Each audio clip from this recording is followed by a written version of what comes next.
May mga creators na milyon ang followers, pero mapapansin mo halos bawat post ay puro paawa effect. Walang sumusuporta sa akin. Bakit ang baba ng views? Parang wala nang nanonood. May tanong, kung milyon na ang followers, bakit parang kulang pa rin?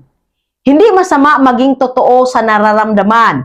Hindi masama magbahagi ng struggles. Pero kapag ang content ay puro paghila ng emosyon para makakuha ng engagement, may epekto ito. Unti-unting nasasanay ang audience na hindi value ang inaabangan, kundi drama.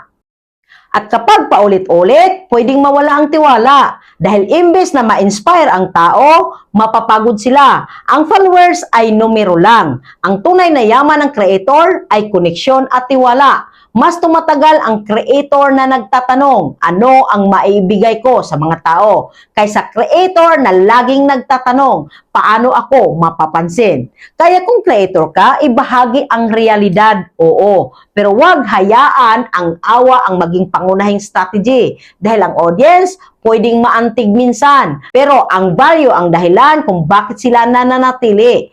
Agree ka ba? Paki-comment, unlike, follow, and share na rin. And see you in the comment section.